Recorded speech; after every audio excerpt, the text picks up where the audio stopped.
All right. All right, we are live. What's up? What's up? Nobody's watching yet. All right. All right.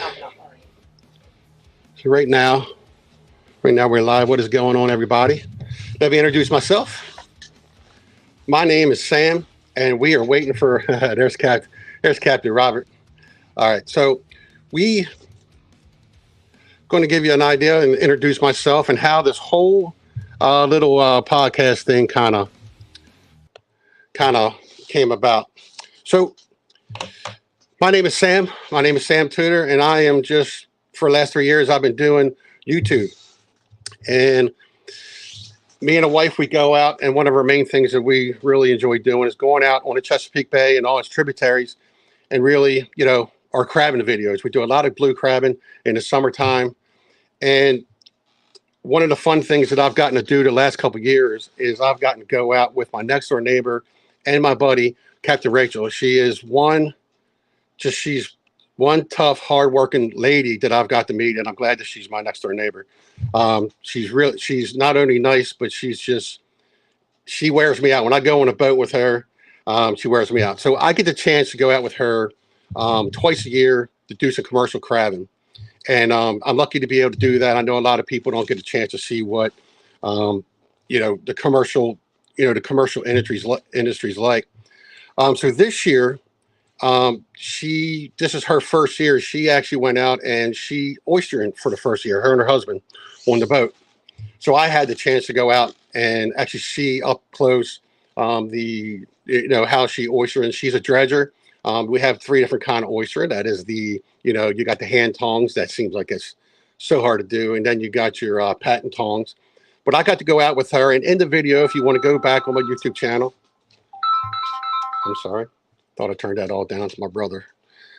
Okay. And so we got to talking. And as the video's playing, we started talking about how it's getting hard for us, for them, the industry of oystering, not only, shells, getting it here. I mean, a lot of people don't realize that we have a lot of the oysters that we harvest here, I mean, get shipped away to different states. Really.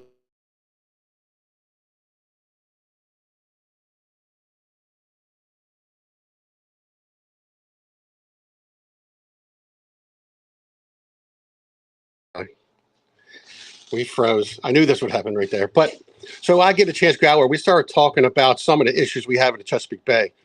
We have the pollution, obviously, and we have the Conowingo, from the Conowingo Dam to our most favorite part the last couple of weeks is the Back River sewage plant. All right, so so when we did this video, I had a chance to go down and talk with Captain Robert Newberry, and we did an interview, and I will definitely be having the interview with him coming soon. I'll have probably a two-part. And us getting talking and everything, all of a sudden, we have the article coming out that the governor wants to bring the federal government in to declare our fishery here on the Chesapeake Bay a disaster. And I know he's trying to get it, for the government to come in. So I'm going to bring Robert in here. I'm going to let him explain who he is, what he does, and explain why he thinks that's not a good thing. And I know I was talking to a gentleman yesterday where he thinks it's a good thing that the federal government would be coming in. And so we're going to bring Captain Robert up and let him. All right, this is Captain Robert Newberry. Robert, please just tell everybody what you do, and your whole process with the commercial industry and pop. Okay, I hope you can hear me on the audio all right. Looks like you froze up again. My name is Captain Rob Newberry. I'm chairman of Delmarva Fisheries Association. We represent those in the commercial seafood industry in the state of Maryland here on the Delmarva Peninsula. And, we've been following this catfish, I'm going to say really when it first started coming into light, but in the process of the inspection and everything, it started back in 2018. So basically, the governor is has put a letter out asking the Secretary of Department of Commerce to step in and basically declare some of our fishery here in Maryland a disaster to get relief for the blue cat. I mean, I don't have a problem with him getting the federal government in here, but we went through this in 2008 with the blue crabs, with Senator Mikulski and Ben Cardin, and they were point specific with information and data that was gathered by the state directed at the blue crabs to get this disaster relief money. And it took about a year to get that money. And then some things happened down the line. Crabs started getting caught in that time, and the money really never made it to the watermen. It basically went to the majority of it went to one of the oyster hatcheries. But that's the problem with federal money. You got to spend it. But Right. with this specific thing, what he's doing is asking for the predation level on the blue cats and how they affect striped bass, blue crabs. And he just froze. Yeah, we won't lie. I won't lie to you. We came on here and I've been running all day long and everything's been good. And we came on like 15 minutes ahead of schedule and we all kind of and we all started freezing. That's the funniest. Hold on a second. Let me bring him back up. There you go, Robert. There you go. Hey, we'll just play with it. Hopefully, are we back yet? Yeah, hopefully people will stick around. It's just, I told you, I've been all morning. I've been making sure everything's been working right. Everything's good. And then as soon as we came on, I froze. I'm like, but it's all right. Everything's good. Yeah. Don't know where I left off because my screen just went blank. So you were kind of explaining that, when it comes to the federal government want to do a disaster, that they really going to have to come in and do their own studies to make sure it is right, that. Right. They've got to come in. Basically, what they'll do is they will come in and they want all data pertaining to the disaster situation. And if you look at one of the graphs that the governor put in his letter, there's like a 45% decrease in the dockside value and the catch rate of blue crabs between 2012 and 2022. 45%. I mean, I personally, I have a problem with that number. And then you go down and look at the 40% on the striped bass, 71% on the eels. Now, is this direct predation from the blue catfish or a combination of everything? Combination of COVID when there was no market, all these things. And that's basically what we've got to address. Now, does the department have a predation scale so they know exactly what these blue cats are eating? And the answer to that is no. The Department of Natural Resources has limited data concerning the predation of what these blue catfish do. We all know, I mean, there's pictures on the internet tonight. Some guy, there was like 30 or 40 crabs. He caught a blue cat at Turkey Point, was loaded with its guts laying everywhere, crabs in a tape measure. I mean, we know they eat crabs. We know they eat ducks. We know they eat muskrats. They eat other fish, birds. Yeah, David. I mean, they eat everything. Yeah, David. David Confair. If you're from the Eastern Shore, everybody knows cornflower. He said he found a pelican's foot in one of them. Oh yeah, I mean, when ducks, they had one that was caught last year, had a full-grown wood duck in its belly. I'm surprised Ducks Unlimited isn't going to give us money to get rid of them now. But yeah, the problem is when the government comes in, they are going to want to see facts and figures like they saw when we had the blue crab situation in 2008. They're not going to see those figures. So what is, I mean, this is what this podcast is about. Is our commercial fishery a disaster? I mean, we've had coming off another record year of harvest on oysters this year. Fantastic. I mean, we're way above our numbers from last year. We're going to be over 600,000 bushels probably this year. Best harvest we've had in 38 years now. So it's getting better every year. Was the striped bass season a success for the net fishermen this year? Yep. Plenty of the net fishermen said they saw more striped bass than they've ever seen in the bay. One boy out of Rock Hall, he's been doing it for 50 years, said he's never seen this many fish. Everybody caught their quota. What they didn't catch, they'll leave over to next year. The crabs, I mean, we said there was a 39% decrease in the crabs last year on their survey, but guys had record catches again this year up the bay and north of the bay. And, you know, basically bay wide, it was a halfway decent year other Can than, you you know, during the hot summer when nothing was trapping. So is our fishery a disaster? Just to get attention to the blue cat, I guess it's a good thing. I mean, it starts the conversation. But hey, so real why quick, blame our fishery as being a disaster to satisfy the need for the blue cat to be erased? can you read what's on there? I got a question. If oh he froze again. Hold on, let him come back on. I want you to know. Oh, you can hear me fine. I was wondering because somebody had mentioned he couldn't hear me. He was mentioning. I can't hear you. I don't know if it was Robert. There's Robert. So it looks like we're going to be kind of doing that. There you go. There you go, Robert. Can you see? It says, first, we would like to thank Governor Westmore on his action on supporting the watermen and in helping our Chesapeake Bay in his ads to Congress to depopulating these invasive catfish, snakeheads in our Chesapeake Bay, and to Governor Hogan help on this also before he left office. Governor Moore could not have said it better that action is needed now.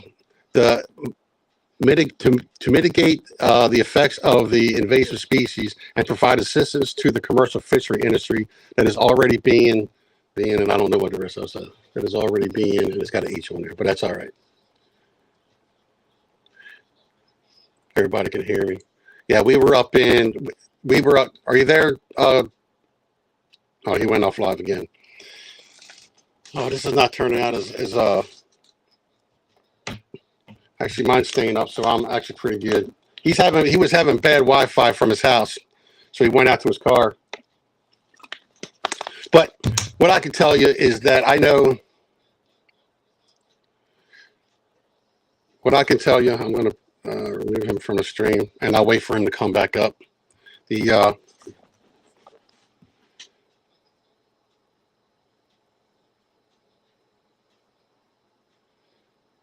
not coming up. Okay. But I've been listening to him for the last couple of weeks and listened to, and it's been a lot of stuff that, you know, I'm still learning, a lot of stuff that to me is important. Actually, while he's doing this is what I can say. So I brought this up today because the CCA has been putting these concrete balls out, and the concrete balls to me, I mean, they've always worked. You know, it's habitat. It's making habitat. They're saying it's for the oysters to grow and stuff. But what I'm thinking is that why are we going to put concrete in there for the habitat for fish and oysters and everything that lives around it if we can actually replace it with the oyster shells? The oyster shells are what's, to me, you put them back out. Because, example, when you come in and they bring these in, there is 3 tractor trailers there waiting to leave Maryland to go down to Virginia. And they go to Virginia and they pay pennies on a dollar for the oysters here. But for us or for Maryland to actually buy them back, the shells, it actually costs like $8.50 per bushel to get these back. So I know that Captain Rachel had mentioned that they actually got the money this year to actually buy them back, but there isn't any shell to buy back. Now, there's a lot of places that hearing that there is sanctuaries that they've said that the sanctuaries that they would actually open back up for guys to harvest, because if you don't work the ground, it keeps saying that the oysters are just going to die. Or there's just, because I think he was telling me they don't allow anybody to harvest oysters above the Bay Bridge. And I know that he was saying, so I want to go back to comments.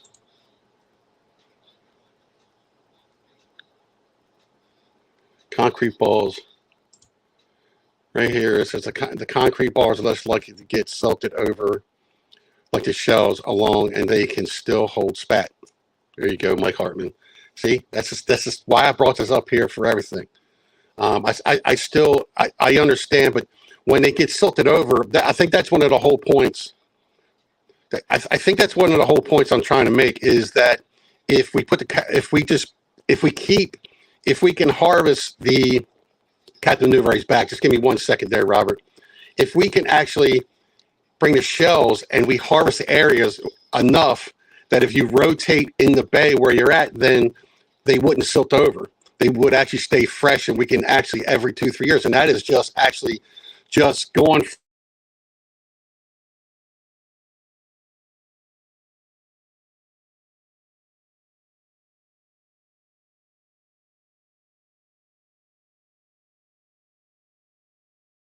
that off. Put that on. So if you look here, you can see after just about an hour, what 10 oysters can do to the water. So I mean, that's just one of the things for me.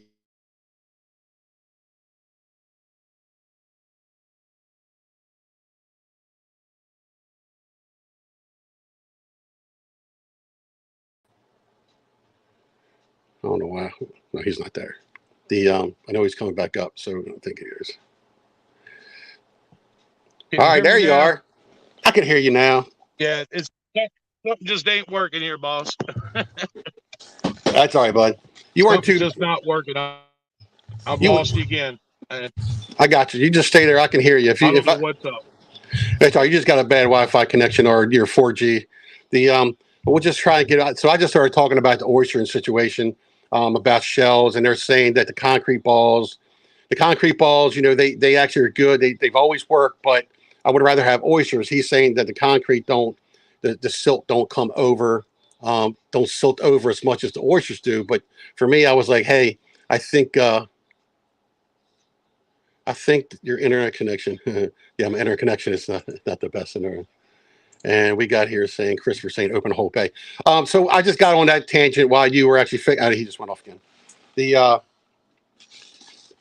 I would say just go back into the house real quick. So he was saying there was like 240 million bushels of oysters up on the upper side of the bay, and they're not allowed to go up there to harvest them. A shell, I think he said was just shell. And yeah, I think there's a lot. I know the watermen that I've talked to, they're saying that they have closed off. I am lagging because I'm clicking stuff here and it's just not coming up here. And I don't want people to leave because we had a bunch of people in here and we were actually doing pretty good.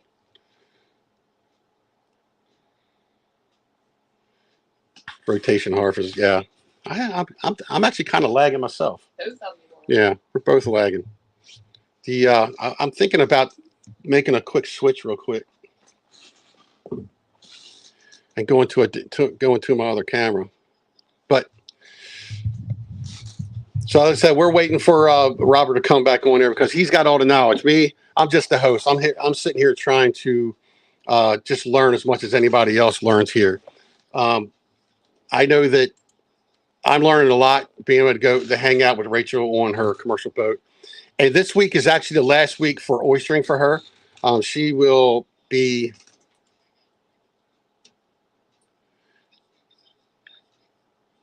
We're going to read this again. I am. We thank Captain Robert T. for the Maryland Watermen Association and all that the watermen and water women across the Chesapeake, and Captain Newberry and all the Watermen Association and the DNR Secretary, Josh Kurtz. If not for the guidance of all your info on the removal of these catfish, we would not be here today. Something wrong with everything we've got to.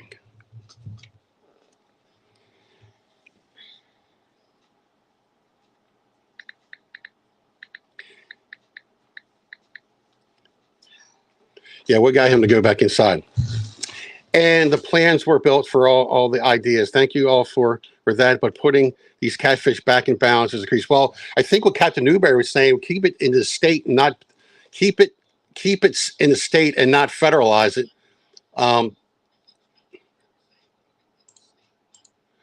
Keep it in the state. And he goes, if you put I think it was $10 million up and you give these watermen like $1 per pound for these blue catfish, you probably start eradicating them. You know, I know there's a lot of issues with, inspectors at these the plants where they actually do all the cleaning and stuff like that. I know there was issues with that. Guys not going there because, watermen, they're not up late. All these watermen are up early in the morning, and a lot of the harvests coming into these plants are coming in early.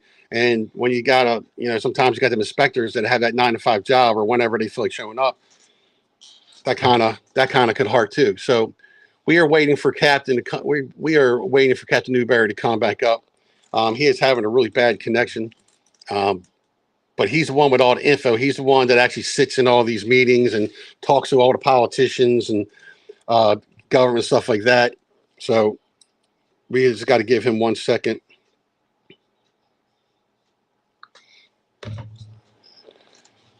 And I say, I would just bring your questions. Any questions you got, I can sit here and I can put it up on here for him. I think he might have to be running back into his house. Yeah, I mean, I think with David on here. So in my last live stream, I brought in two fishery biologists. One is Noah Bressman from the Salisbury, and Zach Crum. Zach Crum now left Salisbury. He is in California as a fishery biologist. And we brought on David Confair, which is cornflower. He's a commercial crabber and waterman actually down here on the Eastern Shore. And they did research on the blue cats and snakeheads on the Nanticoke River and the Marshy Hope. What was in them and everything. And I mean, and if you I got rid of the video, but if anybody goes to the Patuxent River, go on Facebook and put blue catfish in the Patuxent River and watch the video of the hundreds, maybe even thousands of blue cats sitting on top of the water that nighttime is very intriguing. I'm trying to keep in contact with Mr. Captain Newberry. We had to set up because we weren't going to do this, but this was like 2 weeks ago. 2 weeks ago, like I said, we were more talking about the oystering and the pollution. He was telling me there could be great ways to, $600 million, I think he said $600 million to actually clean up behind the. There's a company out there. See, he knows all this information. I got it all down. I got it. It is not federalized. It is there in no USDA on the removal of invasive catchings and no FDA regulations on the removal of invasive catfish is the plan. It would be a shame if we can't get Captain Newberry back on here because auto text. That's all right. I get it, Bill. I understand. Bill was talking to me yesterday.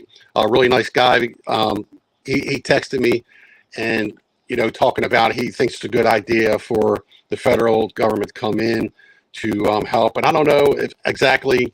It's all right, Bill. I don't think it would be. I mean, when was the last time you heard a federal government come in to actually really work out to do anything? At least I can say. Or the reason I have to be related to someone and prove that I work on the boat for 5 years to be able to sell my blue cat check. Because the Dan River boys, he's more up towards the upper Chesapeake Bay, towards the Susquehanna River, and does all his blue cat fishing. I actually went out with him one time, got my 20-pounder, a 20-pound blue cat. We opened it up and it had clams in its belly. David, he's got blue cats and he's got videos of him and blue cats basically nothing but herring. Like I said, I am waiting. This might be a short live stream if you don't get back on here soon. Yeah.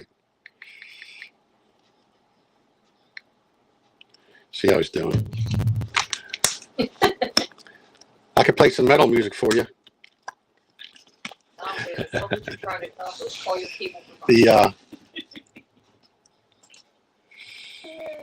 Love what you're trying to accomplish. Call your cable provider. I got Comcast, man. It's actually been pretty good. And we were supposed to do some stuff today, and I told her, no, don't mess with it. Now, this is actually his Wi-Fi. He's out. He's on his farm, and he was in the house earlier, but he was having issues there. But I thought mine was giving me a little issue at the beginning of this, but right now I'm doing okay. I think I'm lagging a little bit, but other than that. I think the whole reason was for me, it was eye-opening to me about the oystering and how, I know Captain Rachel was talking how she was worried if she's even going to have any kind of a season next year. we got to go open up the bay from the Bay Bridge south. If we don't get the shell up, we are done. Now let's do something about this. Well, that's what he's trying to say. Captain Robert was telling me that above the bay. So one of the things that I was told is that it's called rotation harvesting, and where you go and you harvest this year, now you go in, you put some shells back in there, and you don't touch it for 2-3 years, but you go to a different part of the bay. And I know that they keep saying they keep closing all the eastern shore areas, but they're not so much going on to the western shore areas and rivers and closing them up. Robert said that there are at least 250 million bushels of shell above the Bay Bridge in an area that, you know, the oysters to me are very important just for what they do for cleaning the bay. And I think I have learned to be important that if we don't find some way, all right, here's Robert. maybe he can get back on there and figure out what's up. Are we back now? I had to get next to the tractor here so I can tie the Wi-Fi on the tractor so I can get to you. Hey man, you know what, buddy? As long as you're here, we're good. All right. I've been trying. I guess we're good. I don't know about how good I am. I got the tractor parked in the middle of the road here, tied into the Wi-Fi. I'm just hope no traffic comes. Yeah, you were just telling me one of your cows is getting ready to have a calf, and you're actually. I sent them over there. Take care of that. I'm fine here. All right. So go ahead, and I want you to just start explaining why you think that we should keep it in the state and what's a good idea. Well, the problem that we have is lack of data, and the department, to their credit, they've been trying to hire somebody for the past year or two people to do this. They just got a grant for, to hire them, but they don't have the money from the grant yet. So, you're in kind of a catch-22 situation here. You're damned if you do and damned if you don't. So the department's doing everything they can, but can they supply the information to satisfy the government to declaring the fishery a disaster, specifically because of the blue catfish? My heart feeling is that being they don't have the data, they can get a rough idea of it, but what would be the worst thing that the department is going to say? I mean, that the government is going to say, come back to us when you get some data. Well, that'll be 2 years from now. And, we'll be walking on catfish by then probably. But, I admit there is a problem. I mean, the governor's on the right road. I just don't think he's in the right lane, if you follow what I'm saying. I mean, and getting some help for this.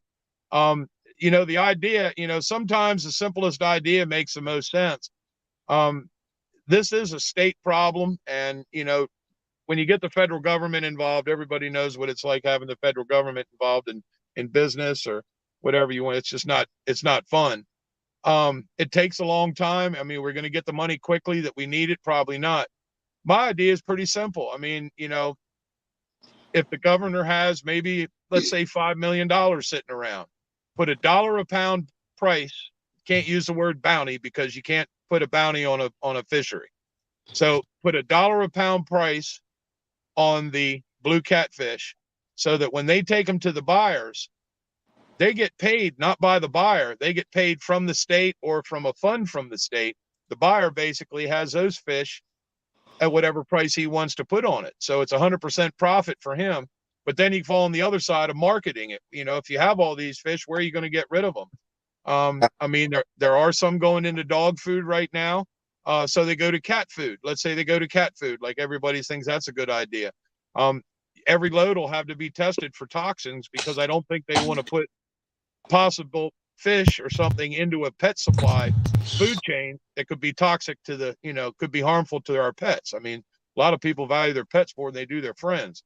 So, that's just, I think if the state did something like this, because look, all credit to the watermen, you put a good price on the fish. I mean, right now they're getting 40, 50 cents a pound. If they put $1 a pound on it, they're going to go from an invasive to an extinct species. Yeah. I mean, you can work. I mean, but that'll get more people out there actually really trying to catch them, especially, the commercial guys. And I mean, to help the commercial guys, I don't know, you were saying it'd probably take years before they would see any of the money if they did do it federally. Well, I mean, it took us almost 2 years to get the money when Barbara Mikulski and Ben Cardin, declared the crab fishery a disaster. And, out of that came trying to raise them in a hatchery, which didn't work. And this didn't work. And by the time, the money hit the right channels, there was an article I remember in the Kent County News where they interviewed like 5 different crabbers in the Northern Bay. And they said, we don't have any problem with the crabs. We're catching plenty. We're making good money. That's the difference between the Northern and the Southern Bay. But, the catfish are undeniably an invasive species and a major problem. It's just that the question has to ask, and it was like, even that article that was just put in the Virginia paper, and basically it says declaring our fishery a disaster. Why doesn't it say, more specific that to get to that disaster, we've got to prove that the catfish are causing some of the problem, if not the majority of the problem, with the low crab numbers, the low fish numbers. Could there be mistakes in the way they did the survey on crabs? Yes, a lot of people understand that there's a problem there. Is there a problem the way they do the survey for the young of the year? Yes, a lot of people agree there's a problem with the test, the way they do the test on that. I mean, we got this global warming thing going on, Sam, and, everything is changing. We got different species in the bay. Things are going farther north. The water is warming up. So that's a change. How can we still maintain a fishery if we're still studying things the way we did 30 years ago? Right. We've got to have adaptive management, and a person in Virginia and a person, believe it or not, from the CBF said, maybe we need to change our methodology of studying these species. And the problem is, no one wants the government in their business. And I know the watermen don't want the government in their business, but if it gives them money, that's all said and great. I mean, that's fine. But it says most watermen missed 20,833 in the first PPP one that they were eligible. That they did not have to pay back. Don't miss the opportunity for watermen to get federal assistance again. And then it was like the watermen would have been eligible for that, and that information should have got out immediately to them. I think it's some of the stuff you're all of them. So these are just right. We got guys here saying that their local grocery store sells blue cat for $14 a pound. So they can't say they can't make any money. You give watermen, let me tell you what, you give guys that make a living on the water, and you tell them, that they can make money somehow. I think you're fine. And I mean, I just don't understand sometimes. I mean, listening to you guys and everything, the guys that actually work on the water every day, and guys that have been on there. I mean, you were on the water for 40 years, right? Yeah. 40 years as a waterman. You said that pretty much put you through college. Yeah, put me through college. I mean, I did have a little help financially for some sports scholarships, but it helped, books and room and board and all that. So, but I think watermen, to me, if you just listen to them a little bit more, they've been doing it for hundreds of years, generations and generations. And I just think that they would know what they're doing by now. I mean, they would do it. So, I mean, you give them an opportunity to make money. I think you put a nice price per pound on these blue cats. I think you'll see guys spend a little extra money on gear and everything. Because blue cats, the way Dave was saying, blue catfish would tear up your gear. You know what I mean? Oh yeah, I mean they're not. They wreck pots. They do everything. But see, the thing is, here's the problem that we have with the blue catfish. Is that a catfish? You're a good cutter. You're going to get 30% in weight off of him in the meat. So you got between 65 and 70% waste in the fish with a big head and a bone and everything else. So even at like 50 cents, you do it 50 cents coming off the fish at 50 cents a pound. So you're talking they've almost got $3, $2.50, $3 in the meat before they freeze it, before they store it, before they pay the electric bill, before they pay the cutters. They're going to have like almost $3 in the meat. So they got to sell it for $4. That goes somewhere else to someone else and then goes to the market. By the time it gets to the market, there's your price going up. I mean, look at the price of striped bass right now. Was it $23.99 a pound?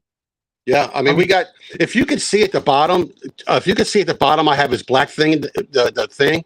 So if there's people asking questions, I know you can't see that well because you brought your behind your eyes. So this one right here Yeah. it says retail market and the wholesale market. What we get paid. They are apples and oranges. Yes, markets sell them at $14 a pound, yet we get 40 cents a pound. Hard to sell that making money, Sam. Yeah, you're right. That's what I mean. You give Yeah. that. But that's what Sam, that's what you have to look at, is that they're getting 40 cents a pound. So you got 40 cents on the fish. He puts a knife on it. He takes 30% of that off as in meat. Well, then if you do the math on it, that's almost $3 a pound he's got the minute he cleans the fish. So if he gets 5, then the next guy gets 7, the next guy gets 10 to 12, the next guy gets 13, 14. That, that's the whole problem. I mean, granted, the Department of Agriculture, Stone Slade is the marketing person for the seafood marketing at Department of Ag. I mean, I wouldn't hesitate to pick the phone up and call like Popeyes. Tell them you want to do catfish nuggets. I mean, you do shrimp, you do flounder, you do chicken. You do catfish nuggets. Yeah, We'll get him all the catfish nuggets he can swing. So, I mean, catfish have night. they tried it? I don't know if they've tried it at all, but it's just, I just think, the whole point gets back to, I don't think it's a good idea to put the declaration, not declaring, but put the declaration of failure on our fishery just to get money for the blue catfish. I mean, that has the potential to turn around and bite you in the backside. Yeah. We got air generation watermen, or the economic engine of the entire Maryland seafood industry. They generate over 600 million of economic activity for the states each year, and they support across the entire state tens of thousands of jobs are generated. Watermen are vital to the state, and we need to do everything in our power to help them out. That is Bill. Bill is definitely for the woman. He's got, he was texting me. He's got all them the long text, and I like it. So he goes, the human market right now, and for the next 5 to 10 years will not be strong enough to put these invasive catfish in balance. The only way to do that is to move volume through this program with a guaranteed price of two watermen, 80 cents per a pound, and we'll be able to move almost 20 million pounds of catfish in 2 years. But watermen always have a choice. They do not have to shelter the dog food and pet food companies if the human market goes up, and watermen has a choice. Man, boy, you're making me read a lot there, Bill. I'm from Dundalk, man. We don't do too much of that. Well, I mean, Bill has a real good point. And what we're looking at, if the watermen get 80 cents a pound for the fish, is that going to be coming from the buyers? Is that coming from a fund? Where does it leave the fish to be in the human consumption market? Yeah. I mean, granted, fertilizer companies would love to have it. Fish emulsion, we organic farm here. We use fish emulsion for that. I mean, yeah, but see, here's the thing. If they're wanting to eradicate these fish, they want to remove them. They're an invasive species. You'll never remove them all, but maybe you can get it down low enough. You go to a company that's into the fish emulsion business that does fertilizer and say, here, I want you to invest $2 million in a processing plant to do these fish and grind them up and put them into fertilizer. So then their businessman's going to come to me. Their CFO is going to come, their financial officer, and goes, but you want us to eradicate these fish? So we want them all but gone? We're going to invest $2 million. I mean, we're looking at the long term. Business looks at long term on stuff like this. So would they pick another species to go to after that? Who knows? But I mean, that's why we're in this financial catch-22. I've talked to 2 big companies, and they just said, hey, we'd love to buy them. We could supplement it in, but I mean, we can't make any high dollar investments in it. But he was talking about the market and the 80 cents a pound. The other thing is, you got to figure down south, down in Mississippi, you got Delta Pride Catfish Company. All right. They are a very large company. They were some of the ones that were behind getting this bit to have the inspectors, the USDA inspectors, inspect these fish. That was a major hit. Oh, Bill. That was a major hit up front, having those inspectors in there. So what the government do? Well, our congressman, he saw that the inspectors get paid. We wanted them gone. We don't want them there. Why? I mean, no one's gotten sick eating catfish out of the bay that I can remember of. I'm back. So I'm sorry about that. I'm back. Go ahead. no, but it's just the more we dig into it and the deeper it gets, I mean, there's a hard way to find it out. And the thing to do is to get it out there and really accelerate the production of these fish. I mean, your buddy down there, Nick Hargrove, he had all these contracts. People promised him. He's still waiting on PO numbers. So it's hard to market these fish. I'm trying to put Bill in. I think Bill's doing talk to text. So if it don't sound right, hi, the processor who was awarded these arbitrary bitch. I think he was trying to say something else. Do you need the inspection in this plan? In this plan, do you need? So it says, do you need no inspection in this plan? I would think you wouldn't need any. Why do you need it? It's an invasive species. Yeah. I mean, you want to eradicate it. I mean, you got to look why there's inspections on there. It was the southern cat fishermen knew that we're sitting on millions of pounds of a better tasting fish than what they produce. Of course, they put that bill in wanting us to have inspectors because they know, when they go catfish down there, they get a phone call from somebody. We need 50,000 pounds of fillets. They go take 100,000 pounds of fish, put it in the net, take it to the processor, done. We don't have that. We don't know what we're going to catch. You might catch 10,000, 100,000, 200,000.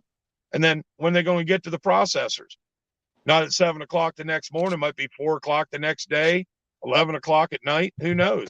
So that's a problem with the inspectors. Yeah, I got one here. It says blue cats are an invasive species, yet Virginia recreational fishery, they have a 20 fish limit. Out of that 20 fish, only one fish can be over 32 inches. I thought everyone wants them out of here. Rob, follow the money on the whole ordeal regarding you. Yeah. So, I mean, that's like, if my buddy Steven, if he's listening, any the snakehead guys, if they're listening, I do not. They want to make them a sport fish, where I guess you got size limits and stuff like that. And I think there's no way in hay there should be any kind of size limit on them. I mean, that's what I just disagree with that. And so I know when we talk about limits and stuff like that, I'm just not part of any invasive species having. Everybody complains because I'm a bass fisherman. Well, that the largemouth bass was an invasive species, and I get it.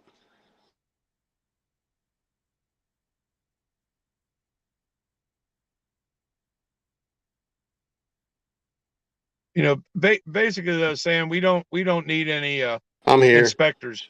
Oh, lost you. There, you're back. I'm back. Yeah, we don't need inspectors inspecting catfish. I mean, because I was talking to Nick Hargrove the other day, she had to go inspect chickens. I had to go someplace to look at pigs and then look at eggs and all that. I mean, come on, man. I mean, this is ridiculous. I mean, you got an invasive species. Let's get rid of it. I mean, Maryland's pretty good at getting rid of invasive species. They've done it they did it with the nutria, Yeah. and that was just, they did a pretty good job with that. I mean, the nutria are all but gone other than one little knot of them down there in Pocomoke City or Princess Anne down that way somewhere. But I mean, the catfish, yeah, I mean, it's not like, here's the thing. This isn't a new issue with these catfish. 7 years ago, I brought it up at the ASMFC meeting, Atlantic States Coastal Marine Fisheries Commission. I brought it up then. And then you're hearing that other groups are saying, "Oh, this will be great in delegating with the farm bill." Yeah, the farm bill. That's that it's under agriculture. All this stuff with these fish and whatnot. But here's the problem with the farm bill. In 2017, the amendment came in that the Food and Drug Administration was to inspect these fish. Myself and 3 other members of DNR went to the International Hotel in Baltimore by the airport, and we're there at a conference. There were some buyers there and some processors for blue cats there. They made that announcement that the FDA was passing the inspection over to the USDA because they couldn't do it. And the questions were asked. Why are we? I mean, I asked the question, and 2 people from DNR, why are we having a federal inspection on an invasive species when no one's gotten sick from eating them? And they said, well, it came out of Congress, and came out of, guess where? Mississippi, Louisiana, Arkansas. And it was specifically made to make it more costly for us to do these fish. And it worked. It worked, but now the government pays them, so they're still there, but they're like a pain in the backside, man. They don't need to be there. Right. Well, I'm telling you what, I know somebody mentioned to me that they're worried about the blue crabs, that the stripers eating them. And I was like, no, I don't think you got to worry about stripers. I mean, don't get me wrong. I know they're eating them, and I know you got them big ones coming in now to spawn. But man, there's the biomass of the blue cats. What I'm hearing from Noah and from David is just. I mean, I should have this video. I should have put that video up of me. I mean, I got a video of my depth finder in the Marshy Hope of 6 foot high, at least 200 yards of blue cats underneath my boat. I mean, just stacked 6 foot high.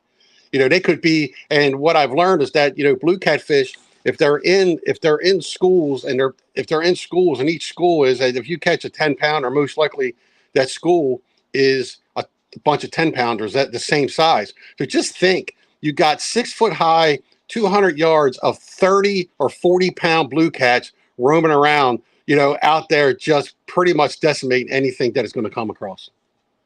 Oh yeah, I mean that's a major problem with them.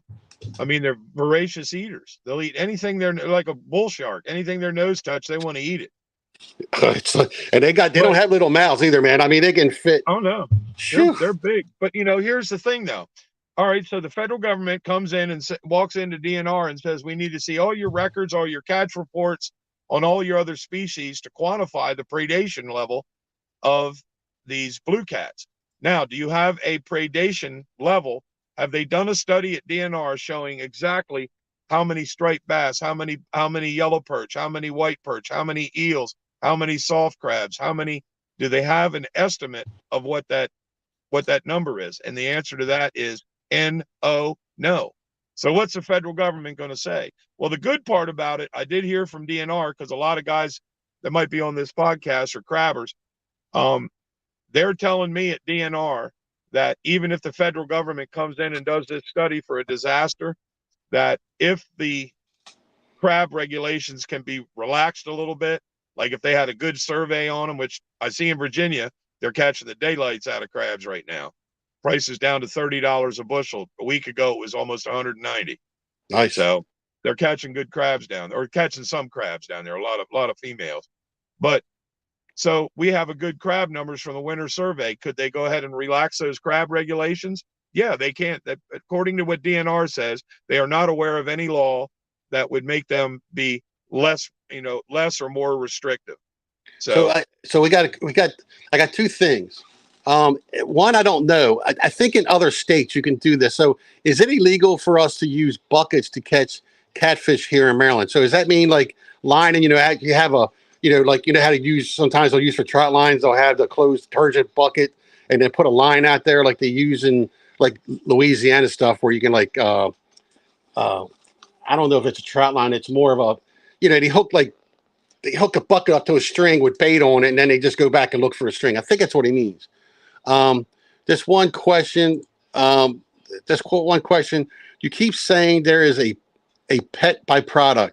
What exactly do you mean? I don't think your definition of byproducts in mine are the same.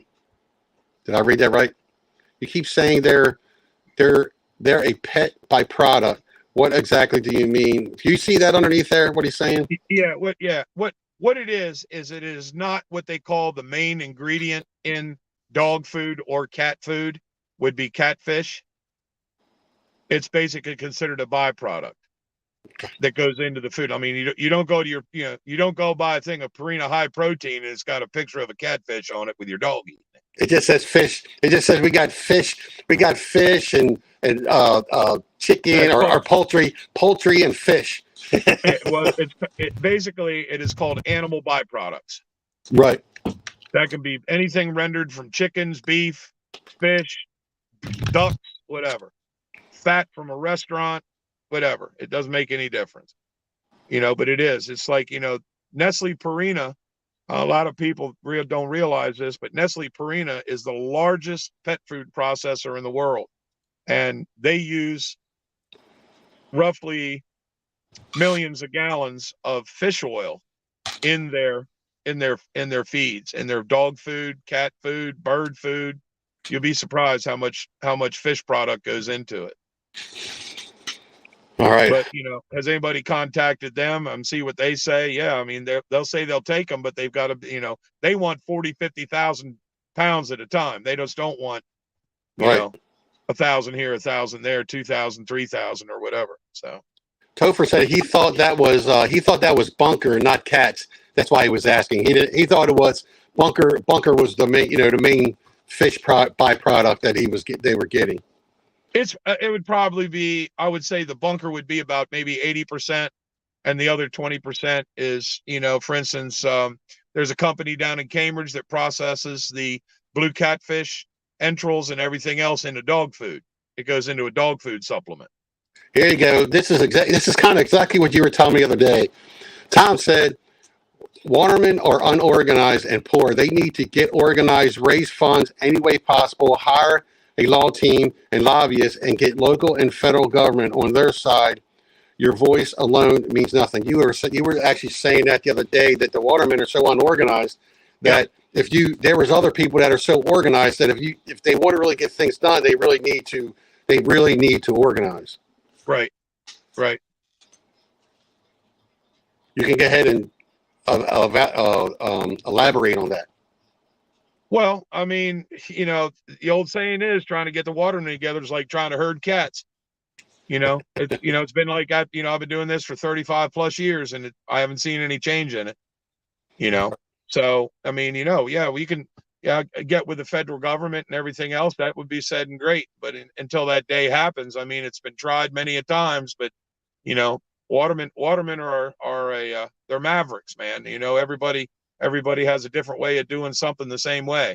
Right. So, you're not going to get, constant, some guys don't want to be in the same room with the same people, and I don't like him. And that's a lot of stuff we got to get over, but that's just the way it goes. I mean, I've been, with Delmarva Fisheries, we've moved ahead pretty steady here, but, once again, it's, it's like history's repeating itself all over again now. Yeah, he was saying that it's more a problem about unity than being unorganized. It's always been Upper Bay versus Lower Bay, or Eastern Shore versus Western Shore. If I get it, I was giving Robert a hard time, or not giving a hard time, but look, I'm a transplant. We were just talking. I don't even want to derail this, but I'm just talking about. I grew up literally probably a mile to 2 miles away from the Back River. The sewage treatment plant, and they were talking about bringing all that junk down from Ohio to bring to a plant that's just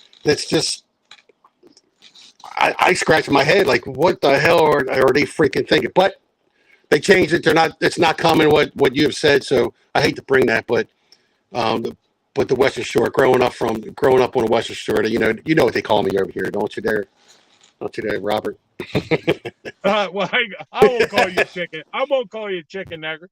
Oh man, okay. Yeah, that's so fun.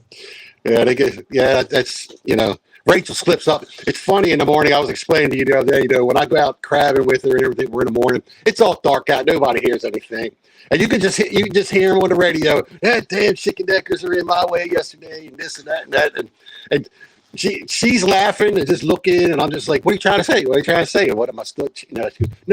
You've been out here long enough. You're not. She's so funny. She's good to hang out with. I tell you, man, she's tough, man. If a woman that goes out there, I can't remember her name. I know there's a crabber has been out there. This woman, she's been on the water. She's at a wide river. She's at a wide river. She's been doing it like 30, 40 years. I can't remember her name. I didn't get a chance to talk to her, but I know she's been on the water. I'll tell you what, to be a woman, she's tough, man. I mean, she made me, like, I was tired at the end of the day. You think she goes out all day long? I mean, you know how it is. She goes out. When I go with her, the good thing is I get up at 2:30 in the morning to work every day, so that's no big deal. So we leave at 2:45 in the morning. We don't get back. She gets home 1 o'clock, maybe 2 o'clock, but she's not done. By the time she gets done, she's got to go and take 4,800 feet of line and throw all our old bait off and rebait for the next day. And this is every day. You see her after they're working on a day in 90 degrees. Man, it's so. Yeah, got to give it to her. She's doing a good job oystering out there in this. Well, we had a good winter. We didn't have much ice this winter, but she had everybody's had a fantastic oyster season. So she's done a good job. Proud of her. Yeah, Josh's mom. Josh's mom. That's right. New Whaler. Yeah, I expected. When we were talking, me and Robert, we thought we actually have a really good bit of people on here. I was expecting a pretty good, but still, let me tell you what. I'm really just a small YouTuber, but hey, look, on the YouTube, make sure you hit a like button on there for me. That helps me out. But her name's Diane, Josh's mom. Yeah, she's been out there. Yeah, New Weller. She's been out there for a while. I didn't get a chance to talk to her the one day. I really wish I could. I did do and I know she's at I know she's out of the Wye River. She pretty much stays. I think she pretty much stays in the Wye River. Here's a code. If anyone has any questions on this invasive catfish plan, you're more than welcome to give him a call. You can see what that is. You can ask for Bill, and he'll ask you questions. I think he owns Bill's. Bill, don't you own a seafood place, Bill's Seafood? Won't you put that up there too, and number where you're at or wherever your seafood place is, up there. I know you and I were talking. We're talking about the catfish. I think we can maybe move on. I know one of the big issues for me. I know that the pollution in the bay is probably the biggest issue for me. At least because we eat crabs all year long out of the thing. I mean, we're maniacs. We're maniacs while we're crabbing. That's all me and old lady does. All me and my wife, my beautiful young wife, does. Yeah. Caught you on that one, buddy. Beautiful young wife. We go and we crab all. Commercial. Recreational crab all year, and the pollution in there. I know you were talking a lot of things about the Conowingo Dam, and you were talking about there's a lot of shell up above the Bay Bridge. That could be harvested. That could actually help with the cleanup of the bay. Well, with the pollution issues with the Conowingo Dam, it no longer has any trapping capacity. Every time we have a major storm, we get millions and millions and millions of tons of sediment into the bay, and it's all nutrient-laden settlement. It travels down the bay and causes algae blooms. You got that crap coming out of Back River and Patapsco River through Jones Falls. It's a never-ending situation. The Upper Bay is just turned in basically to like a sewer plant. It's a sewer hole. With all the pollution we've got up there. So one of the major things we looked at was the Environmental Protection Agency says that the best way to alleviate a lot of those nutrient problems in the Northern Bay is massive plantings of oysters. Oysters are a BMP, best management plan. They've done it in New York. They've done it in Delaware. They've done it in New Jersey. They've done it everywhere, cleaning places up. You take the oysters, let them purge out for a year, and then you can eat them. So, but, to get the oysters in the bay. So right now we have a major problem in the watermen's community is that we're catching 600,000 bushels of oysters a year. We're only getting back 150,000 bushels of shell. You got to pay for them more than what you sold them for. We got to pay for them. We send them right now. Hopefully this bill's going to go through. We got a bill increasing our tax. It used to be $1 a bushel, and then there was a $30 excise tax or 30-cent excise tax on them. Now it's going to be $2 and $1. So right now we're buying our shells back to get them delivered up here. When they drop them, we got $8.50 in a bushel of shell. We're sending them down there for $1 and paying $8.50 to get them dropped back up here. Okay. So, but we're only getting 100. We might not get 150,000 bushels this year. We don't know. We've been guaranteed it the past couple of years, and it always falls short of the number. But so you have an area up in the Northern Bay. It's called Man of War Shoals. I know it's a touchy situation with a lot of guys up Northern Bay, but here's the deal. There's it's a 400-acre bar up there that's not even involving where the area that is planted for Baltimore County to harvest oysters. It's far enough away from it. But out of that, there's a 35-acre area we can get up to 2 to 3 million bushels of shell out of. The whole bar has at least 200 million plus bushels of oyster shell that's buried under the mud, sitting there doing nothing. It's not a great place to fish. It's not a fantastic place to crab. It is a blocking area. But the bottom line is it will restore 15,000 acres of bottom, and at a little bit cheaper price than $850. I mean, this is we call it Langenfelder Shell because that's the company that used to dredge it. Well, that dredge is now down in Virginia, and that's why Virginia has spat counts down there at like 2,000, 3,000 spat per bushel. When we do really well, we get excited at 800 to 1,000. Because they got shell. They're dredging shell with a dredge that was made for Maryland, Virginia. It's now sitting down in Virginia. It's owned by a company in New York. Now, could we get them up here to dredge? Yeah. I mean, we need to start dredging that shell and put all this behind us that it's our greatest bar. It's a 3D bar. The shell's going to break down if oxygen hits it. Well, if that's the case, then there shouldn't be any shell left in the bay. If oxygen depletes shells, there shouldn't be any shell left. So I don't want to hear that song and dance. So the important thing is, can we get it done? Well, it's sitting in front of the Board of Public Works. The permit is approved. What we need to get is the water quality certification and the wetlands permit.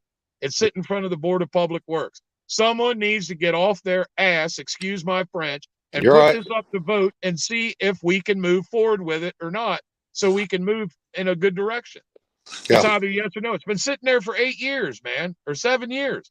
Do something about it. Get up there, get this thing up, let us go up and argue on the floor in front of the Board of Public Works why the 90% of the watermen in the state of Maryland think it's a good place to dredge shell. 90% of the watermen in the state of Maryland realize that Man-O-War Shoals is a good place to dredge shell. There's plenty of it. It's the 10% that don't like it, and everybody's entitled to their own opinion. They got reasons why they don't like it, but I can tell you, any other county had that amount of shell sitting in their backyard, they would be helping other counties out and moving it around so that we can oyster all through the bay and bring more oysters back. Right. Right now, here's the problem. Every organization from the goal implementation team meeting that I went to 2 weeks ago, they're crying, we need shell.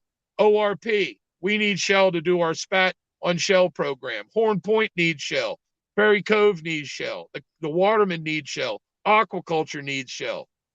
It's sitting in the Northern Bay, guys. If we get it, aquaculture can get it. The industry can get it for the wild fishery, and the sanctuaries can get it. They need it too. Right. So, we got to get this ball rolling. I mean, we're going to try to put a letter together, send it to the governor. You're the hammer, dude. Governor Moore, you're the hammer. You put it on the agenda. I'll make sure there's plenty of watermen. There'll be some watermen up there that don't like it. There'll be some watermen over there that do like it. So we'll put our argument out there. But if we don't get shell, to create new habitat for oysters, bud, we're in deep trouble. Now, you want to put concrete out there? Go ahead. Turn the bay into a rubble dump. That's all I got to say about that. I brought that when concrete and old bridges. They want to put old bridges in there, create fishing reefs out of bridges. Oh man. While you were having a little bit of trouble, I just started talking about that. I brought up two pictures. Hold on, let me go back to my thing. I brought up 2 pictures. This is what the CCA just put out in the water. And they're saying that, it works, but you're putting concrete out there for oysters to stick to and everything. And then I put this up there that concrete don't do that to the water. Concrete, if you put shell where the concrete is, as you can see, what oysters can help do to the bay. They are a big. You get them right. You do the you do the rotation harvesting. You keep. They were talking about the sanctuaries that they keep saying they're going to open up. They're not opening up. They're closing stuff on the eastern shore, but not closing rivers over on the western shore.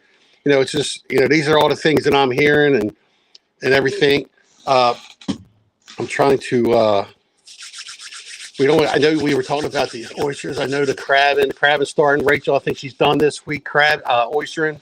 This week's the last week. April 1st starts crabbing season, which I don't think anybody's going to be really crabbing. I don't know if they're going to be out in the bay deep, but crabbing season is almost upon us.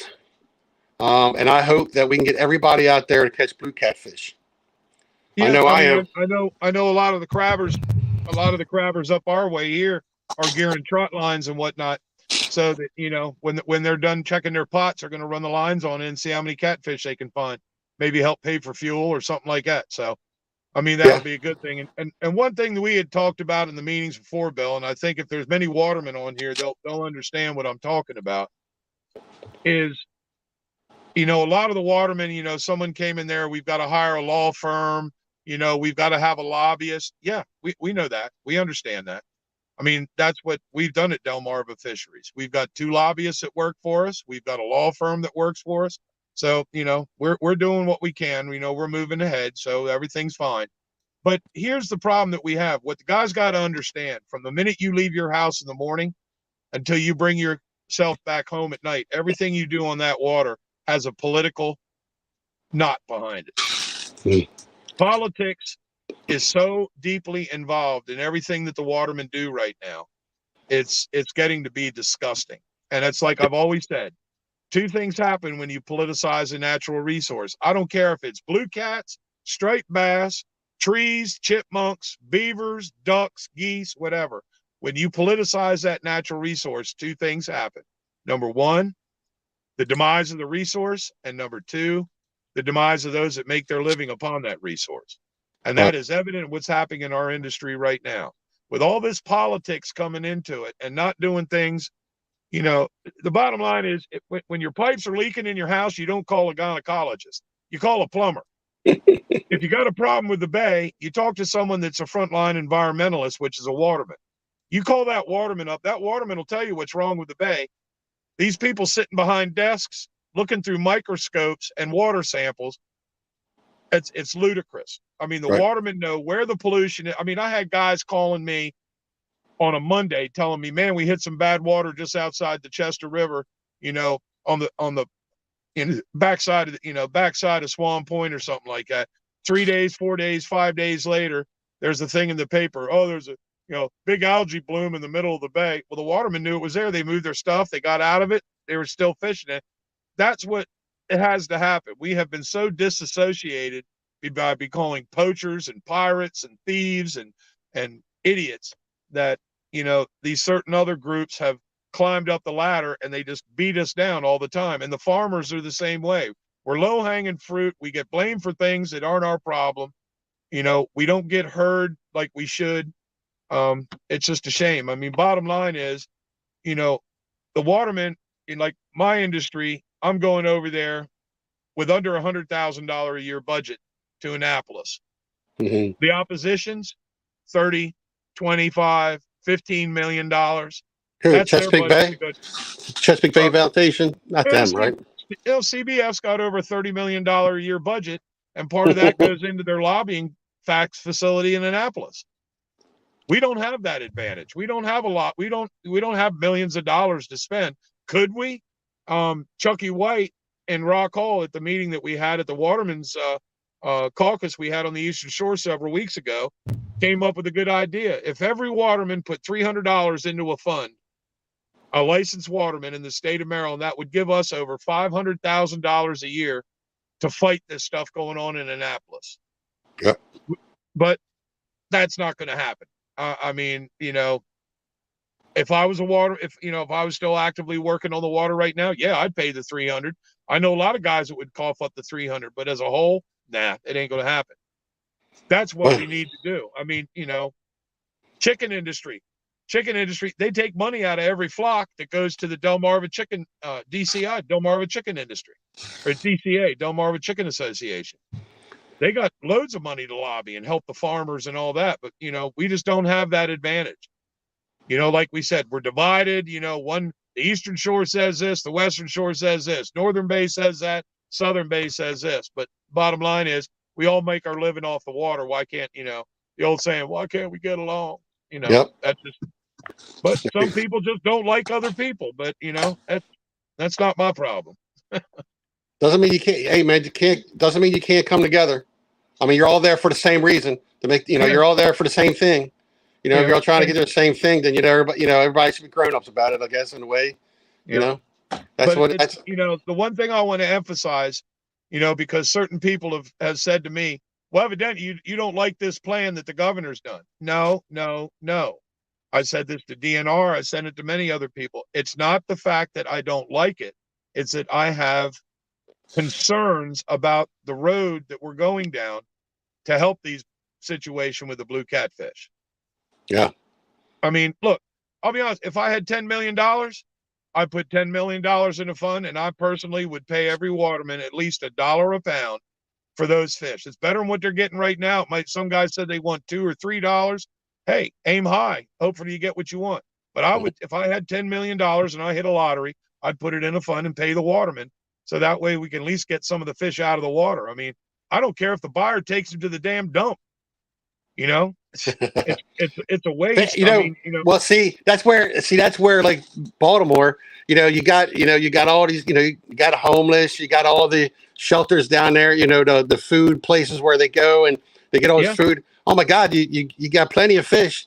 I know that a lot of people might not like hunting and everything like that, but people don't realize how much, they had that program that hunters get to donate deer, and most of it goes to food banks. To do it with the fish. Yeah. So put it this way. If I'm walking down the street with a bag of filet of fish from McDonald's and I run into about 15 homeless people and I said, you want a free fish sandwich? Are they going to say no? Right.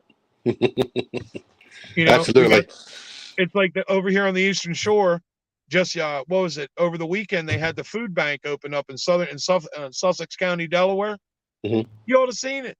It was like unbelievable. The food bank. There were thousands of people that came from all over the state to go down to the food bank. Really? Oh yeah. I mean, we've got hunger issues in this country. Yeah. I mean, right in our county right here. I mean, I watch going into the development across from my farm. I watch Meals on Wheels go in there twice a day, and they don't. And there's more than one vehicle going in there too. So there's people that need food. I mean, this is things that we can look at. What about the kids in school? I mean, come on, man. I mean, all it would take would be and no nastiness towards the Asian people, but believe me, Asian people make some good food, man. I mean, look at me. I eat a lot of Asian food, but they can make those catfish. I mean, catfish cakes taste like shrimp cakes, like crab cakes. Start putting them in the schools. The military. Maybe the guys over there in Saudi Arabia would like to have a nice 6-ounce, blue cat fillet for dinner. That's the military contract. That's what Nick Hargrove's working on. But has he had any result out of it? Not yet. I know. I got a question for the people that were involved in this. Why did not our federal delegation, and I go Sarbanes, Van Hollen, Cardin, all those guys, why didn't they go to as being their representatives of us here in Citizens of Maryland? Why didn't they go to the Department of Commerce with a letter? Because I can remember when blue catfish was talked to on the floor of the Senate. Who do you think gave the speech on the blue catfish? Who do you think gave it? Was it anybody from Maryland? I don't know. You got to tell me, Bill. I'll give you a hint. He was from Arizona, and his first name is John. I couldn't say. Ran for president? Ran for president. Oh, I don't know. I don't like politics. Okay. Well. John who? Oh, come on now. I'm not going to give it away. Someone's got to give me the answer. Yeah, give him the answer. John who? Come on. He ran for president. He's from Arizona. He just died. He was a POW. Oh, John Kane? There you go. All right. John Kane. I got a picture of John Kane sitting with a poster, 4x2 poster of a blue catfish and a map of the Chesapeake Bay as a representative of Arizona saying that something has to be done about this catfish. Where was our delegation? Where were they at? Oh, sitting in the crowd watching. But they weren't up there testifying on it. John McCain did. There you go. Damn it, Rob. I know who you mean. Are you kidding me? Him? He was like, yeah. So a lot of people are unbelievable, but that's what you're talking about. Yeah, it's right. I mean, I'm pretty sure you can you can probably go on Google and search it up. John McCain talking about blue catfish, Chesapeake Bay, has a picture of him standing right by the podium and a great big banner of a blue catfish behind him. But no Nice. one from Maryland did it. No one went to the Secretary of Department of Commerce. I would think that if like Steny Hoyer or Chris Van Hollen or Ben Cardin or someone like that went to, the Secretary of Department of Commerce, go, man, we got a wreck with these blue catfish in the bay. How about kicking us some green this way? Right. You know, Right. why did they have? So now the governor has to use the excuse of declaring our fishery a disaster to get money for them. Good money. I mean, Did we freeze? saying, He froze. I hear you. I don't think I'm being wrong in saying that using the word. Look up the definition of disaster. You want a disaster? All right. You want to compare it to Back River, the wastewater treatment plant there? That's a disaster. Yeah, you back. Back River's a disaster. The Bay is not a disaster right now. It might have a D- according to the Bay Foundation, but it ain't that bad.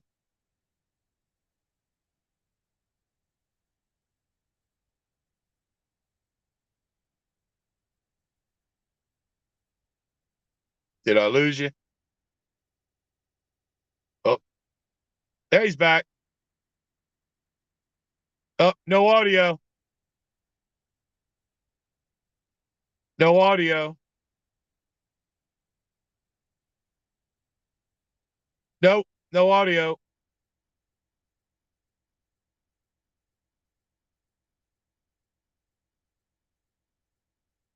Uh-oh.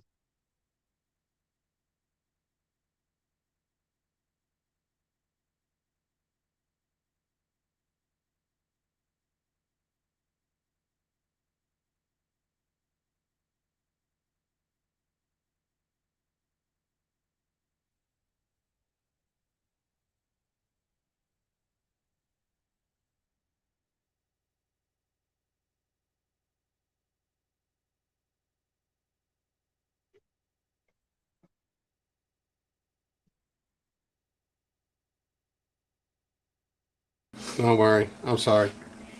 I'm sorry. I got to use a different mic for some reason. My mic wasn't working. There we go. You're back. Yeah. Sorry about that. My mic stopped working. So you Hey, should. if it's that same mic you had with me, the battery wore out. Yeah. Well, no, mine should last about 7 hours. No, mine's still working. Just for some reason, Hey, click out of there. you know what that guy says on YouTube, don't you? What's that? Ain't got no gas in it. You never seen that guy done that on those videos? Every time No. something turns up, he goes, "Ain't got no gas to it." Right here it says, what stakes does Bill have in all this? Seems like he's tied in here somewhere. I don't know. I don't know. I know it says the Bay. There's Rachel. She's actually watching. Hey, Rachel. I think I was talking really good about you. Oh boy. The Bay needs a management team. Where's Rachel at? She's in the chat. Oh, okay. I thought she came next door. No. Come on, Dundalk. Easy there, Topher. Facebook. Was Topher getting wound up? Well, he just says, "Come on, Dundalk." They're making fun of me now because I'm from Dundalk. Well, that's all. right. That's okay. So he's from Glen. Hey, he's from Glen Burnie. He can't help it. And I got an Essex girl over here too, so don't even talk. Hey, he's from Glen Burnie. You know what's wrong with it? Ain't got no gas in it. That's what. There it is. Ain't got no gas in it. They have it. They call it the C. They have it. It's called the CBF, whatever that is. LOL. There you go. Yeah, I was going to use a mic in my computer, but you can hear me good, right? Yeah, I can hear you fine. Yep. Good. We'll go with that. If I freeze again, then so be it. Oh no, we got great Wi-Fi. But so we've been doing this almost an hour and a half. I think we've had some. If you guys have any questions for Robert, please. So what's your prediction, Rob? What can we do? That's Rachel. Well, I mean, the cards have been dealt, so we got to, it's time to, roll them over and see what we're dealing with here. We got to wait to hear back from I guess from the Department of Commerce, and then they got to get NOAA involved and everybody else involved. So, and, unless the governor comes up with a better plan, that's the only thing. He can't rescind his his letter. I mean, he could if he had a better plan, but he doesn't have a better plan right yet. Yeah, right. Rachel, we've been on here an hour and a half, and you come squeezing in here now. An hour and a half later. She's cooking dinner. She's cooking dinner, man. She can't be bothered with this stuff. No, man, she's getting up from her nap.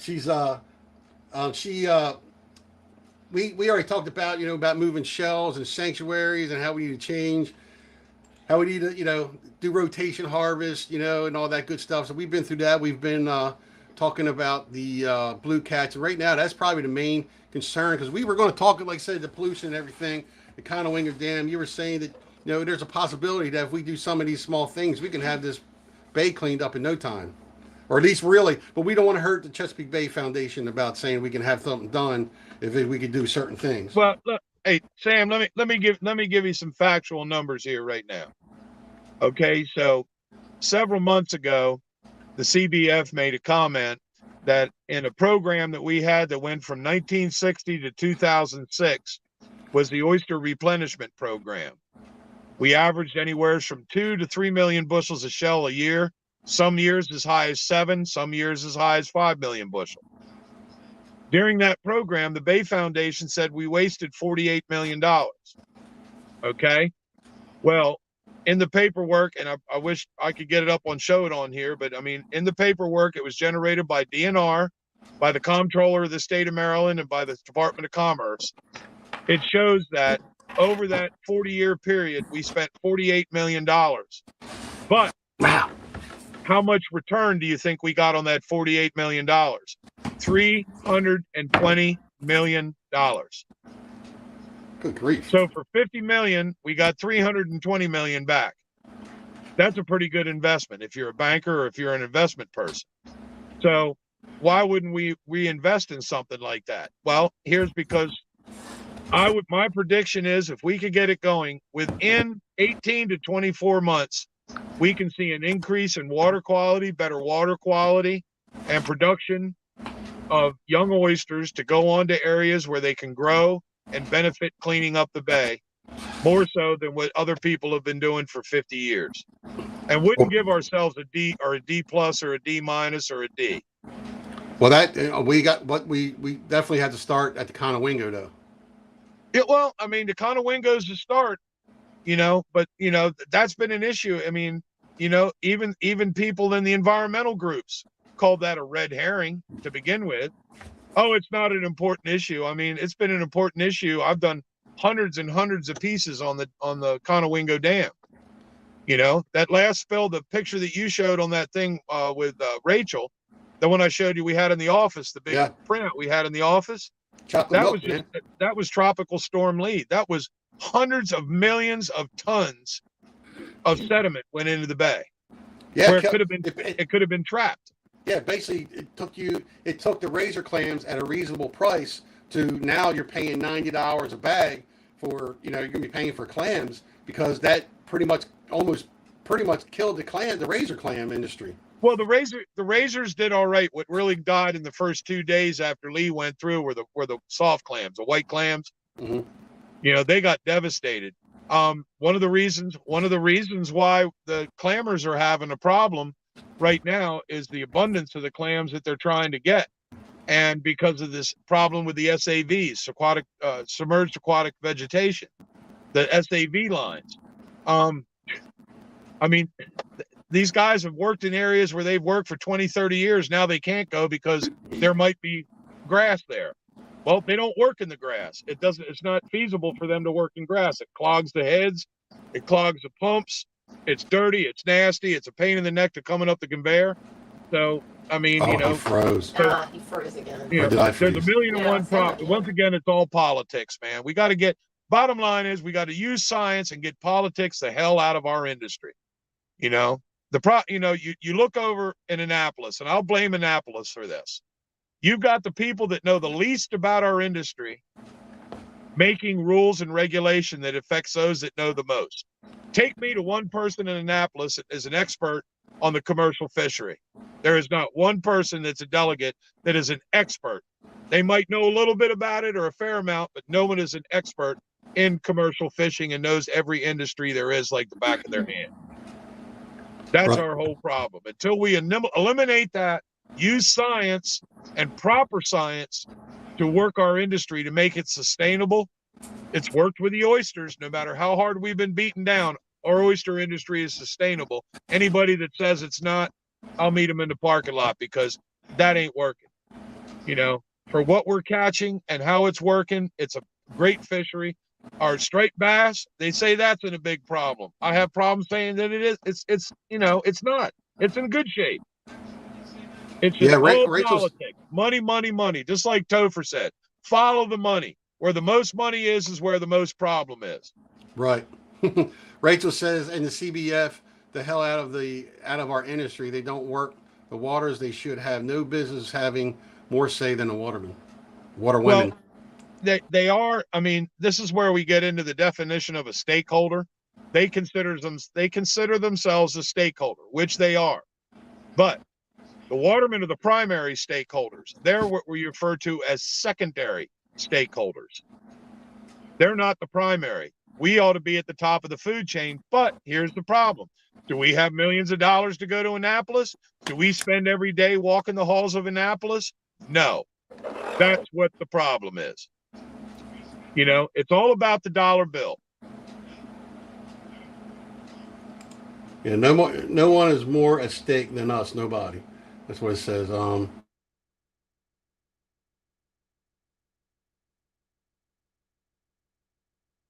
got lost again there, boss.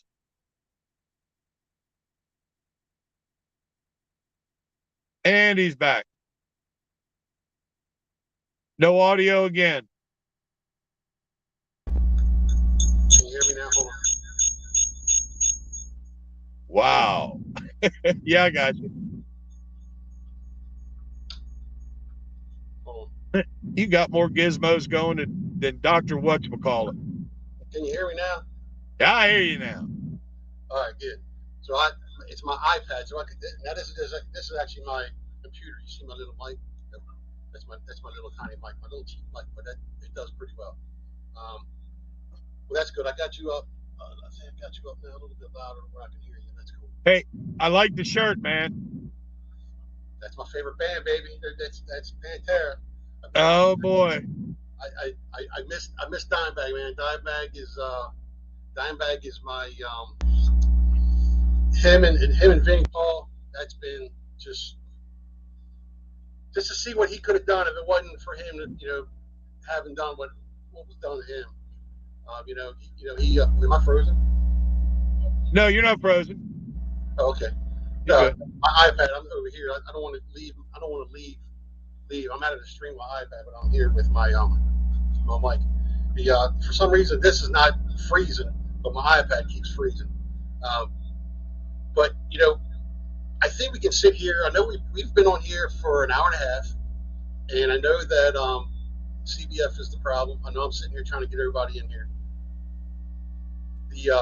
And I appreciate Robert. I have our interview that we've been doing. I'm going to be working on that. Are you there? Yeah, I'm here. Okay.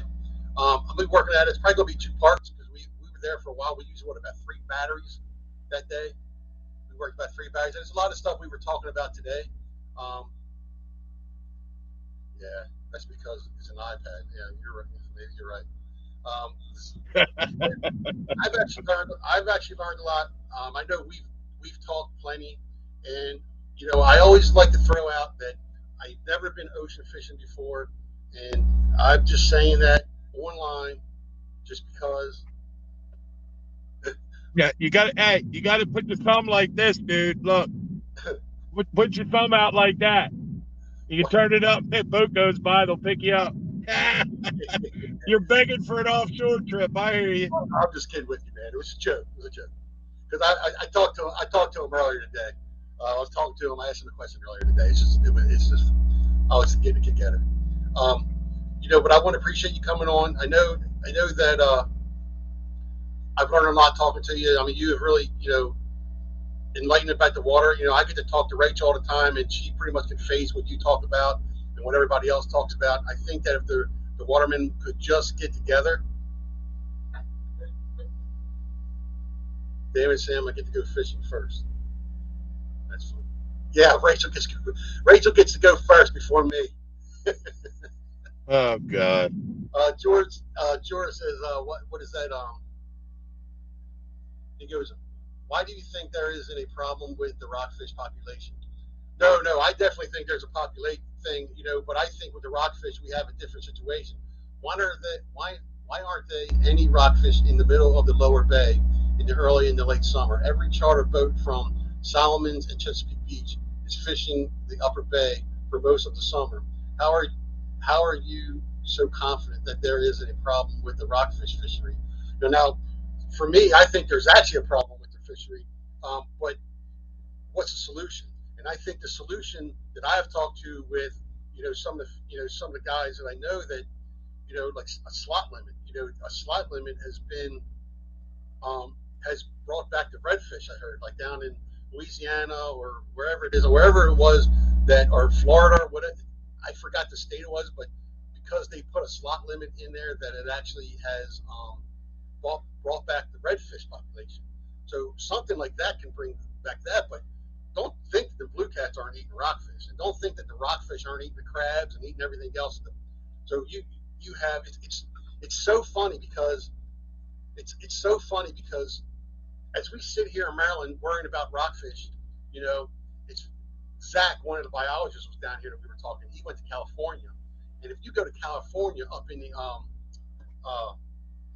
what is that area where salmon run comes through and everything, where they're having a huge issue with rockfish. They're trying to get rid of them because the rockfish are a problem. It's just amazing how invasive species here are not invasive somewhere else. It's just the ecosystem, I guess. Let me add one thing to it also. There's a list that you can go to with the Department of Commerce and NOAA and even Department of the Interior on funding for relief of critical areas. Look how much money is now going into the state of Washington and the state of Alaska to, number one, with their salmon problem, and number two, with their king crab and apelio crab problem. There are hundreds of millions of dollars being funneled into them right now. Does the federal government have the money to give us for the blue cats right now? We won't know until they come back, and they're liable to say, man, look, we're helping out California and Washington and Alaska right now. Deadliest catch, they canceled the season this year because they can't go crabbing.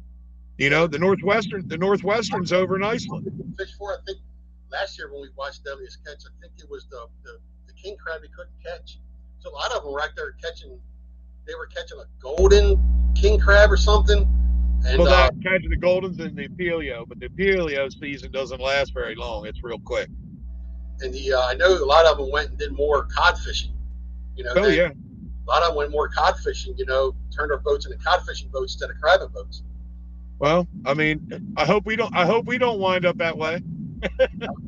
But he asked a question about why the fish are in the northern part of the bay and not the southern part of the bay. Okay. Well, number one, porpoise are driving a lot of those striped bass. We had porpoise all the way up at Tallchester Beach last year. 2 years in a row, we've had them up there crowding those fish up that bay. They run them like crazy. The other thing is pollution. People don't understand how bad this pollution is in the bay. Yeah. What's coming out of, Back River just had a 2 million gallon spill no more than 3 weeks ago, and it not really made the front page of the paper. They had 1,000 gallons of raw sewage was spilled over in Talbot County. It was on front page of the paper. 1,000 gallons. And a lot of it, they said, it's so insignificant that it did get into the shellfish area, but it was so insignificant, it was diluted so bad that but I don't, the problem is, I know I've talked to a lot of guys down in Southern Bay. I moved down 10 or was it 12 years ago, I moved my business down to Tillman Island and fished out of there for 8 years. But then fish came back up. Well, now I got to run almost an hour up the bay to catch any fish out of Rock Hall. Why is that? I think it's a lot to do with water quality. Water quality, water temperature, it has a lot to do with it. These fish are adapting. I mean, they're having striped bass tournaments in Canada in the month of July and August. That they've never had them before. In Halifax, they had a striped bass tournament last year. They've never had those tournaments before. The fish are moving farther north. I mean, maybe there is something to this global warming or whatever it is, but until we get adaptive management, maybe those fish are going different places. Some go up the Potomac, Tucson, Chester River. I mean, to get in better water. Who knows? It's always been a tough question. I know we've been sitting here trying to, so on the major part, I would just think that I'm thinking that maybe we should just keep it as a state problem and not maybe bring the federal government in here, per se. But so what I would do is we've been going about an hour and a half. I know we could probably go here for another hour and a half. But so what I want to do is I want to thank you, Robert, for taking your time. Yeah, man, not a problem. Not a problem. I know you're not just a guy doing all this. I mean, you're in there. You got a farm you're running. You're actually right now is like your buddy. Yes, adaptive management is crucial in our industry, and I really hope more sees that we agree. So yeah, we talked about how we think that the watermen are unorganized, or at least not together. Where if they actually got together, we think that I think there'd be better outcomes for the watermen if you all can just get. I keep saying we, but if you all can get together and team up from the Western Shore and Eastern Shore, I would think that things would be a lot better. I completely agree with that. I mean, I've been in favor of that for years, but it just doesn't work. And, that's another time and another place to talk about that. But what I'm going to do is I'm going to thank you for coming in and taking your time.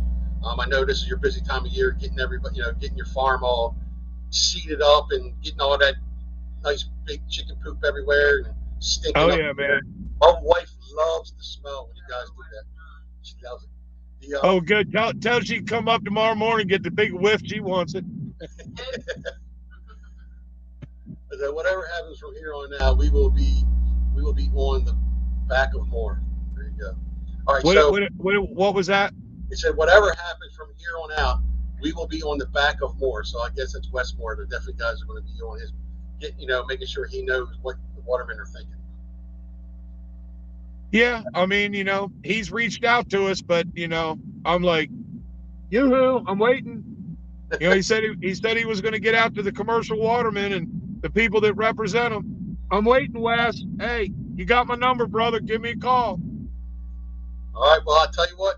I appreciate it, Robert. I know you got to go, and we're gonna end it. I hope this was helpful to anybody or any watermen or waterwomen that have been out there watching.